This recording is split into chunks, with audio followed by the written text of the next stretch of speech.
सारिਆਂ सत श्री अकाल जी। अज आपां मलाई पनीर की सब्जी बनावांगे। ये बनाउण च बहुत ही आसान तरीके नाल जिहड़ी बन के तैयार हुई है। जे मेरी वीडियो पसंद आवे इहनूं लाइक जरूर करियो, शेयर करियो, कमेंट करके मैनूं दस्सियो कि ये तुहानूं किस तरह दी लगी।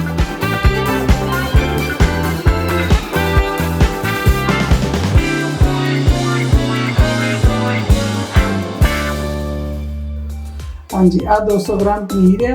ये घर का पनीर बनाया होया। इहनूं मैं बिल्कुल जिहड़ा बरीक तरह मैश कर लिया वा।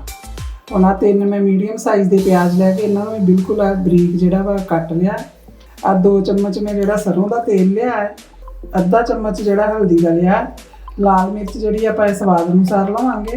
नमक भी तुसीं अपने स्वाद अनुसार लै सकदे हो। आ जिहड़े 2-3 चम्मच जिहड़ी है मैं ताज़ी मलाई है वो लई है।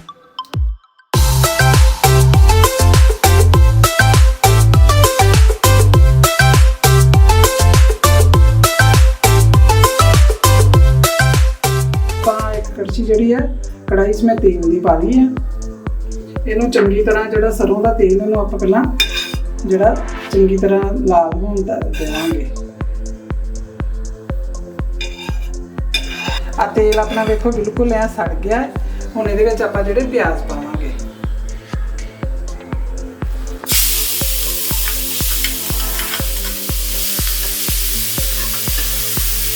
इन्हां नूं गोल्डन ब्राउन होण तक आपां इसे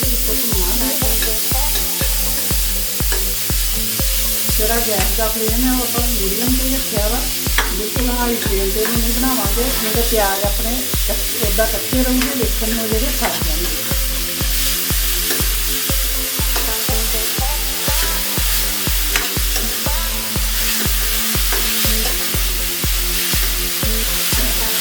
मैं बहुत ही सिंपल तरीके नाल जिहड़ी भुर्जी बनाऊंगी। इहदे विच आपां मलाई पाउणी है ते इहदे विच आपां टमाटर जिहड़े वो नहीं पावांगे। हुण आ प्याज देखो अपने जिहड़े आ गोल्डन ब्राउन हो गए।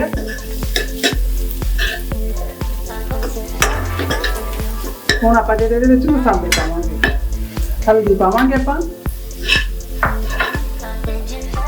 लाल मिर्च, लूण मिर्च जिहड़ा तुसीं अपने हिसाब नाल जिहड़ा पा सकदे हो। लूण, नमक, गरम मसाला।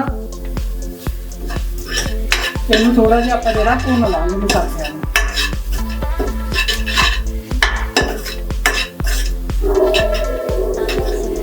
हुण इहदे विच आपां पनीर पा लांगे।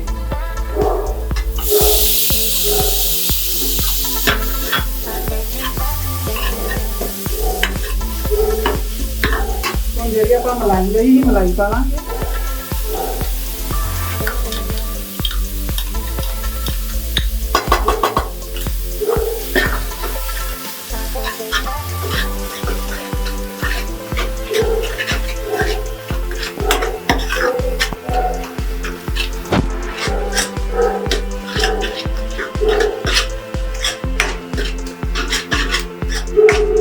अपनी देखो जी पनीर की भुर्जी है मलाई वाली बन के तैयार हो गई।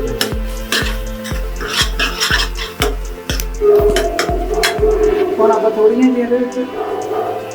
धनिया दी पत्तियां पा देंगे। हम आप एक बाउल में कट लेंगे।